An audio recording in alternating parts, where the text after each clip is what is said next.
ఇప్పుడు ఇండస్ట్రీలో చూస్తున్నారు కదా, రాష్ట్రంలో ధర్నాలు జరుగుతున్నాయి, మా వేతనాలు పెంచాలని. ఇప్పుడు ప్రొడ్యూసర్ కౌన్సిల్ కి కార్మికులు జరుగుతున్న చర్చలు ఎంతవరకు వచ్చినాయి, కొలికి వచ్చినాయి, అదేంటి అనే విషయం మీద ఇప్పుడు హాట్ టాపిక్. దీనిపైన స్పందన ఏంటండి? ఇది నిజంగా దురదృష్టకరమైనటువంటి విషయము. ఈ విషయం కూడా చిరంజీవి గారి దగ్గరకు కూడా వెళ్ళారు. వీళ్ళ కార్మికులు ఎవరైతే ఉంటారో వాళ్ళందరూ చెప్పడం ఏంటంటే, వాళ్ళు మాటికి కూడా హీరోలతో కంపేర్ చేసుకోవడం కరెక్ట్ కాదు అని అందరూ హీరోల అభిమానులు కూడా మేము భావిస్తున్నాం. మీరు రేట్లు పెంచుకోవాలనుకుంటే మాకు జీతం పెంచండి అని అడగాలి, అంతేగాని ప్రొడ్యూసర్లను పట్టుకొని ఆ హీరోకి అంత డబ్బులు ఇస్తావు, ఈ హీరోకి ఇన్ని కోట్ల రూపాయలు ఇస్తావు, మాకెందుకు ఇవ్వవు అని ఎందుకు అడుగుతున్నారు? దీన్ని తీవ్రంగా కూడా ఖండిస్తున్నాం. అది వాళ్ళకి అనవసరమైనటువంటి విషయం. అది వాళ్ళ ఇష్టం వచ్చిన వాళ్ళకి ఇష్టం వచ్చిన డబ్బులు ఇచ్చుకుంటారు. మీరు ఆ రేంజ్ లో చేస్తే మీకు ఆ రేంజ్ లో కూడా రెమ్యునరేషన్ రావడం కూడా జరుగుతుంది.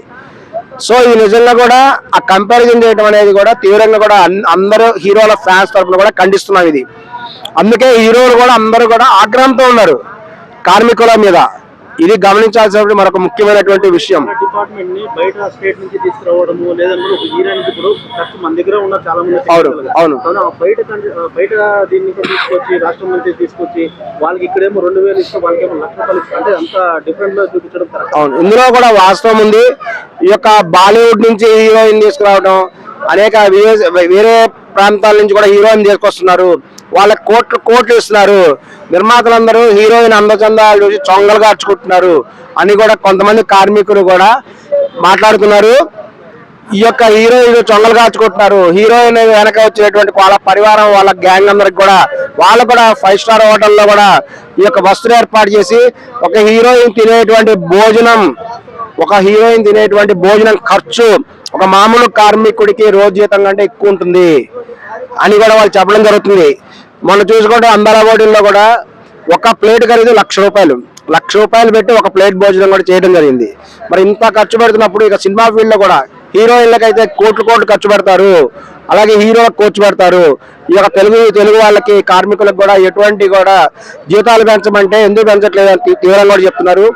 ఇంకొకటి గమనించాలి, కొన్ని కార్మిక సంఘాలు కూడా చట్ట విరుద్ధంగా కూడా వెళ్తున్నాయేమో అనేటువంటి అభిప్రాయం కూడా ఉంది. ఎందుకంటే ఖచ్చితంగా నేను చెప్పిన వాళ్ళని తీసుకోవాలి అనడం కూడా రౌడీజం. ఈ మధ్య కూడా చూసాము, ఒక డాన్స్ మాస్టర్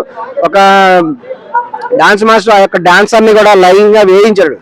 తర్వాత ఆమె ఒక డాన్స్ మాస్టర్ అయ్యి తను కూడా సొంతంగా చేసుకుంటుంటే అక్కడ పోయి గొడవ చేశాడు. అతని మీద కేసు పెట్టి అతని మీద అరెస్ట్ చేయడం కూడా జరిగింది. ఇటువంటి పరిణామాలు కూడా కొన్ని జరుగుతున్నాయి. ఏంటంటే నిర్మాత తన ఇష్టం వచ్చిన వాళ్ళని తీసుకుంటాడు సినిమాలో, అంతేగాని మేము పంపించిన వాళ్ళని తీయాలి, మేము చెప్పినట్టే డబ్బులు ఇవ్వాలి అని కూడా వీళ్ళు చేయడం కూడా నిజంగా కూడా దురదృష్టకరమైనటువంటి విషయము. అంతేకాకుండా ఈ కార్మికులు చేసేది గవర్నమెంట్ జాబ్ కాదు, ఈ విషయం గుర్తుపెట్టుకోవాలి మరొకసారి. కార్మికులు ఏమైనా గవర్నమెంట్ ఉద్యోగం చేస్తున్నారా? ప్రభుత్వ ఉద్యోగాల్లో ఈ యొక్క పెంపు ఉంటుంది, ఇన్ఫ్లేషన్ బట్టి కూడా జీతం పెంచుతారు, ఒక విధానం ఉంటుంది, ప్రావిడెంట్ ఫండ్ కానీ మరొక విధానం కానీ. మరి వీళ్ళకి ప్రభుత్వ ఉద్యోగం కాదు కదా, మరి ఇష్టం వచ్చినట్టు అమౌంట్ పెంచమంటే కూడా కరెక్ట్ కాదు. దానికి ఒక విధానం ఉంటుంది, ఒక పద్ధతిలో కూడా అమౌంట్ పెరుగుతూ వస్తుంది. అది జరగడం లేదు అనేటువంటి వీళ్ళది 30% అడగడం అనేటువంటి కూడా కరెక్ట్ కాదని అనుకుంటున్నారు. ఇక ప్రొడ్యూసర్ సైడ్, హీరో సైడ్ అయితే సాఫ్ట్వేర్ ఉద్యోగస్తులు ఇచ్చినంత శాలరీస్ ఇస్తున్నాం కార్మికులకి అని చెప్తున్నారు. మరి కార్మికులు దీని ఆన్సర్ చెప్పాలి. వీళ్ళలో కూడా అంతే. ఇప్పుడు హీరోలకి కోట్లు ఎందుకు ఇస్తున్నారని అడిగారు. హీరోలకి హీరోయిన్ల పరిస్థితి ఎలా ఉంటుందంటే వాళ్ళు కేవలం స్టార్స్ అని పదం ఉపయోగిస్తారు వాళ్ళకి. ఎందుకంటే ఒక హీరో కానీ ఒక హీరోయిన్ కానీ సినిమాలన్నీ హిట్లు అయితేనే వాళ్ళు స్టార్స్ గా ఉంటారు. ఒక సినిమా వరుసగా కొన్ని మూడు ఫ్లాపులు వచ్చినాయంటే హీరో పరిస్థితి కుక్క జీవితం అయిపోతుంది. కొంతమంది ఆత్మహత్య చేసుకొని చచ్చిపోవాల్సిన పరిస్థితి వస్తుంది. ఇది అనేక మంది కూడా మనం గతంలో గమనించాం.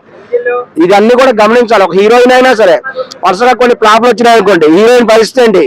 హీరోయిన్ కి అసలు ఆమె జీవితం దాదాపుగా ముగిసిపోయినట్టు కెరీర్ ఇట్లా హిట్లు ఫ్లాపుల మీద ఉంటుంది. చిన్న సినిమాలకి టెక్నికల్ గా పెంచట్లేదు, అంటే వేతనాలు పెంచట్లేదు, పెద్ద సినిమాలకు మాత్రమే పెంచుతున్నామంటారు. అది ఎంతవరకు కరెక్ట్? కానీ వాళ్ళు అందులో చేసేది వాళ్ళు, ఇందులో చేసేది వీళ్ళే. కానీ చాలా మంది వారికి ఏంటంటే ఈ చిన్న సినిమాలు చేస్తామని చెప్పేసి బడ్జెట్ 1 కోటి కాడ అనుకుని 2 కోట్లు పెంచుకుంటారు. అవగాహన లేకుండా వాళ్ళు పెంచుకొని ఈ భారం అంతా వీళ్ళ మీద పనిచేసే వాళ్ళ మీద వేస్తే కరెక్ట్ కాదు కదా అనిపిస్తుంది. అవును, వాళ్ళు చెప్పిన వాస్తవం ఉంది. ఇంకా చిన్న సినిమా పెద్ద సినిమా అని అంటే ఈ పెద్ద సినిమా వాళ్ళు చెప్పేవన్నీ కూడా డమ్మీ లెక్కలే. అంత ఖర్చేం పెట్టట్లేదు, వాళ్ళు డమ్మీ ఫిగర్లు అని చెప్తున్నారు అనేటువంటి అభిప్రాయం కూడా ఉంది. ఏమైందంటే హిట్ పాపులతో కూడా సంబంధం లేకుండా కార్మికులకు కూడా స్థిరమైనటువంటి వేతనాలు ఇస్తున్నారు. ఇది గమనించాల్సినటువంటి విషయము. ఈ విషయంలో కూడా వెంటనే కూడా ఈ యొక్క మంచు విష్ణు గారు తను మా అసోసియేషన్ అధ్యక్షుడిగా ఉన్నారు. ఇప్పుడు ఆయన ఇమీడియట్ గా వెంటనే కూడా ప్రకటన చేయాలి. అలాగే దిల్ రాజు గారు కూడా వెంటనే కూడా దీని మీద ప్రకటన చేయాలి. ఈ యొక్క డిపార్ట్మెంట్స్ ఎవరైతే ఉంటారో వాళ్ళందరూ కూడా దీని గురించి ఇన్వాల్వ్ అవ్వాలి. ఇన్వాల్వ్ అయ్యి కార్మిక మినిస్టర్ ఉంటారు, వాళ్ళు మంత్రులు, వీళ్ళందరూ కూడా దీని గురించి మాట్లాడాలి. అలా కాకుండా పోలీస్ డిపార్ట్మెంట్ కూడా మాట్లాడాలి. ఎందుకంటే మాకు ఇచ్చిన డబ్బులు ఇస్తేనే, ఇవ్వాల్సిన డబ్బులు ఇస్తేనే మేము షూటింగ్ చేయనిస్తాం, లేకపోతే చెయ్యనివ్వం అనే రౌడీ ఏం చేస్తున్నారు కార్మిక సంఘాల వాళ్ళు. కార్మిక సంఘాల నాయకులా వీళ్ళు రౌడీలా అనేటువంటి విధంగా కూడా బయట కనిపిస్తున్నది. మేము చెయ్యము, వేరే వాళ్ళు చేయనివ్వం, వేరే వాళ్ళు చేస్తే మేము రౌడీజం చేస్తాం. వాళ్ళ మీద ఒక కార్మికుడిని కూడా కొట్టారట. లక్షలు పెట్టి యూనియన్ ఒకటి ఉంటుంది, యూనియన్ లక్షలు పెట్టి కార్డులు తీసుకుంటారు, వాళ్ళకి ఇస్తే వేతలు కరెక్ట్ చేయాలని చెప్పేసి నాన్ కార్డులు వాళ్ళు తీసుకొని వెళ్ళిపోయి వీళ్ళకి ఒక 1000-2000 ఇస్తే సరిపోతుంది అని చెప్పేసి అలా చేయించుకోవడం కరెక్ట్ అంటారా? ఇది కరెక్ట్ కాదు. దీన్ని తీవ్రంగా కూడా ఖండిస్తున్నాం. ప్రభుత్వం వెంటనే కూడా ఈ విషయంలో తగిన చర్యలు తీసుకోవాలి. ఎందుకంటే సినిమా ఫీల్డ్ అనేటువంటిది ఒక ఆకర్షణీయమైనటువంటి ఫీల్డ్. అనేక మంది కూడా పురుషులైతేనేమి, స్త్రీలైతేనేమి, యంగ్ జనరేషన్ అందరూ కూడా వివిధ వయసులో వాళ్ళు కూడా సినిమా ఫీల్డ్ లో తమ టాలెంట్ ని ప్రదర్శించాలని వస్తారు. కానీ తీరా ఇక్కడికి వచ్చిన తర్వాత నువ్వు కార్డు ఉంటేనే నువ్వు పని చేయాలనడం ఏంటి? ఒక ఉద్యోగానికి అప్లై చేయాలనుకుంటే ఎవరైనా ఉద్యోగానికి అప్లై చేయొచ్చు, వాళ్ళకి తగినటువంటి అర్హత పని కూడా తెలిస్తే. అలా కాకుండా కంపల్సరీ కార్డు అనేటువంటిది కూడా దీనివల్ల కూడా అనేక మంది నైపుణ్యం ఉన్నటువంటి స్కిల్డ్ ఇక హీరోలు, హీరోయిన్లు కానీ, టెక్నీషియన్స్ కానీ అవకాశాలు రాకుండా పోతున్నాయి. ఇది వాస్తవం. ఎందుకంటే కొన్ని లక్షల రూపాయలు కట్టాలి, కడితేనే మెంబర్షిప్ తీస్తాం, కార్డు ఉంటేనే నటించాలి, కార్డు ఉంటేనే టెక్నీషియన్ పనిచేయాలి అనడం కూడా నిజంగా దురదృష్టకరమైన విషయము. వాళ్ళకి అధిక శాలరీ, అధిక మొత్తంలో అమౌంట్ ఇవ్వాలి, వేరే వాళ్ళకి తక్కువ ఇచ్చినా పర్లేదు, వేరే వాళ్ళకి పని చేయనివ్వం. అసలు ఈ లక్షల కార్డు ఏంటి?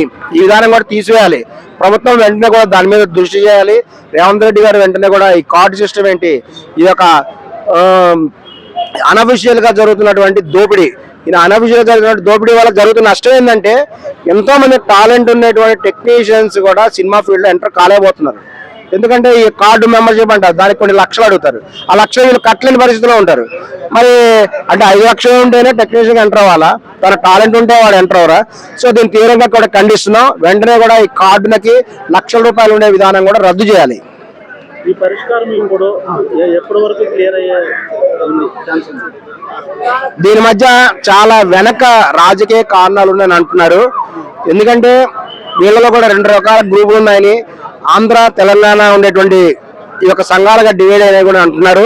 వీళ్ళలో ఏంటంటే కొంతమంది కూడా హైదరాబాద్ నుంచి ఆంధ్రాకి షిఫ్ట్ అవుదాం అనే ఉద్దేశంతో కూడా ఈ యొక్క రాజకీయ కారణాలతో, కుట్రతో కూడా ఈ యొక్క సంఘాలను చీలుస్తున్నారు. వీళ్ళు కావాలని కూడా ఈ యొక్క పరిష్కారంగా కూడా చేస్తున్నారని కూడా చెప్తున్నారు. ఏమైనా సరే నిర్మాత మండలి వాళ్ళు చెప్తుంది ఒకటే, మా కష్టాలు మాకుంటాయి, ఒక సినిమా రిలీజ్ చేయాలంటే ఎంత కష్టపడుతున్నామో మాకు తెలుసు అని కూడా చెప్తున్నారు. ఇక్కడ ప్రముఖ నిర్మాతలు ఎవరైతే ప్రస్తుతము రన్నింగ్ లో సినిమాలు తీయడం లేదో వాళ్ళు మాట్లాడుతున్నారు. నిజంగా రన్నింగ్ లో సినిమాలు తీసే వాళ్ళు మాట్లాడట్లేదు అనేటువంటి కూడా కామెంట్స్ కూడా వినిపిస్తున్నాయి. కాబట్టి వెంటనే దిల్ రాజు లాంటి వాళ్ళు వెంటనే కూడా దీని మీద స్పందించాలి. చాలా మంది ఏంటంటే చిరంజీవి గారి దగ్గర పోవడం కూడా తీవ్రంగా ఖండించే వాళ్ళు ఉన్నారు. చిరంజీవి గారి దగ్గరికి ఎందుకు వెళ్ళారు అని మోహన్ బాబు ఫ్యాన్స్ కూడా ప్రశ్నిస్తున్నారు. ఎందుకంటే చిరంజీవి గారు కేవలం ఒక హీరో మాత్రమే, టెక్నీషియన్స్ తో ఇక హీరో గారికి సంబంధం లేదు. చిరంజీవి గారి దగ్గరికి ఎందుకు వెళ్ళాలి, మోహన్ బాబు గారి దగ్గర కూడా రావాలి అని కూడా అందరూ భావిస్తున్నారు. అందుకనే ఇటువంటి ఉద్దేశాలు కూడా లేకుండా చిరంజీవి గారు, మోహన్ బాబు గారు వీళ్ళిద్దరు కూడా కలిసి ఇంకా కొంతమందిని కూడా ప్రముఖ హీరోలను కలుపుకొని ఈ యొక్క సమస్య పరిష్కారానికి కూడా కృషి చేయాలి అని కూడా భావిస్తున్నాం. నిన్న వార్ 2 ఈవెంట్ జరిగింది. ఇప్పుడేమో అంత సినిమా సంబంధించిన అంత గొడవలు జరుగుతూ ఉంటే వార్ 2 కోసం చాలా మంది ప్రజలు కూడా మేము మా బాధలు పట్టించుకోకుండా వీళ్ళు పరిశీలన చేసుకుంటా ఉన్నారని కూడా వినిపిస్తుంది. అవునండి, ఈ యొక్క war 2 cinema pre release function కూడా జరిగింది. ఈ వార్ 2 అనేది కూడా నార్త్ ఇండియా, సౌత్ ఇండియా మధ్య వార్. ఇది బాలీవుడ్, టాలీవుడ్ మధ్య ఉన్నటువంటి రియల్ వార్ గా దీన్ని భావిస్తున్నారు. అదే బాలీవుడ్, టాలీవుడ్ మధ్య పోటీ, నిజమైన వార్ అని భావిస్తున్నారు. ఈ యొక్క టాలీవుడ్ వాళ్ళు ఈ మధ్య కాలంలో విపరీతమైన సక్సెస్ సాధిస్తున్నారు. పాన్ ఇండియా సినిమాలు తీస్తున్నారు.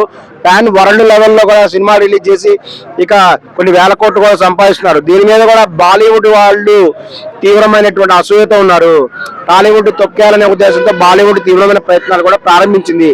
అందులో భాగంగానే ఈ విధమైనటువంటి సినిమా కూడా తీశారని కూడా అనుకుంటున్నాం. ఇంకా వార్ 2లో చెప్పాల్సింది ఏంటంటే ప్రభాస్ గారు చేయాల్సిన క్యారెక్టర్, ప్రభాస్ గారు హృతిక్ రోషన్ గారితో పాటు ప్రభాస్ గారు నటించాల్సిన విధంగా కూడా ఆ యొక్క క్యారెక్టర్ రాయడం జరిగిందట. కానీ ప్రభాస్ గారు ఆ సినిమా నుంచి ఎందుకు తప్పుకున్నారు, జూనియర్ ఎన్టీఆర్ గారు ఎందుకు చేయవలసి వచ్చింది అనే విషయం కూడా ఇప్పుడు తెలవాల్సిన అవసరం ఉంది.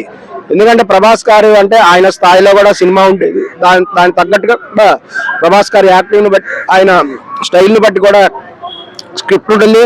మరి దానికి ఎందుకు చేశారు, మరి జూనియర్ ఎన్టీఆర్ గారు ప్రభాస్ గారి స్థాయి చేయగలరా?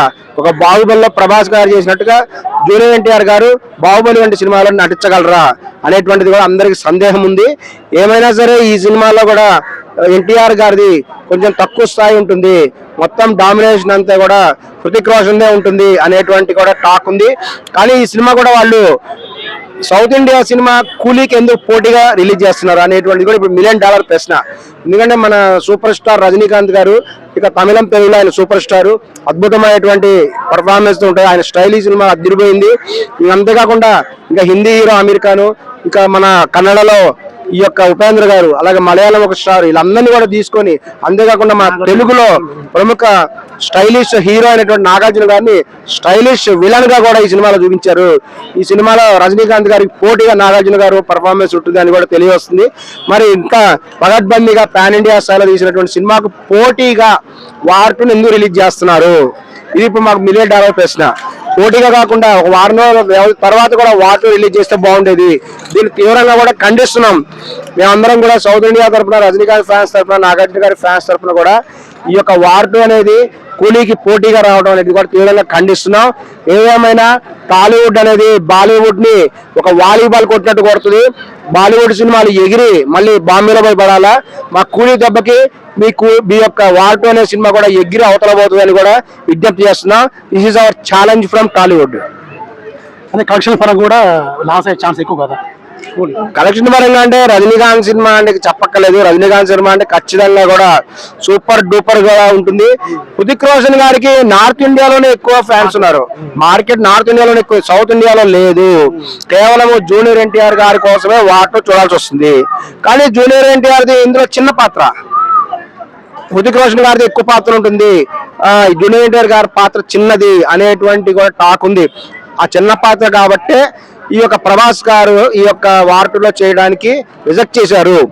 మరి ప్రభాస్ గారు రిజెక్ట్ చేసినటువంటి క్యారెక్టర్ ని జూనియర్ ఎన్టీఆర్ గారు ఎందుకు చేయాల్సి వచ్చింది అనేటువంటిది ఇప్పుడు పెద్ద ప్రశ్న ఇప్పుడు అందరికి కూడా. మరి దానివల్ల కూడా ఆయన పాత్ర తక్కువ ఉంటుందా, తగినటువంటి వాల్యూ లేకుండా మరి జూనియర్ ఎన్టీఆర్ ఉంటుందా, మరి ఆయన దేని చేశారు, డబ్బు కోసం చేశాడా, మరి ఇంకేమైనా కారణాలు ఉన్నాయా అనేది కూడా త్వరలో కూడా తెలుస్తుంది. ఏమైనా సరే కూలీ దెబ్బకి వార్ 2 అనేటువంటిది కూడా బహిష్కరిస్తున్నాం. వార్ 2ని కూడా మాకు తెలుగు సినిమాల పోటీగా రిలీజ్ చేస్తే మటుకు ఎవరం కూడా తెలుగు వాళ్ళం కానీ సౌత్ ఇండియా వాళ్ళం ఎవరం కూడా ఒప్పుకోము అని బహిరంగంగా కూడా వార్నింగ్ ఇస్తున్నాం.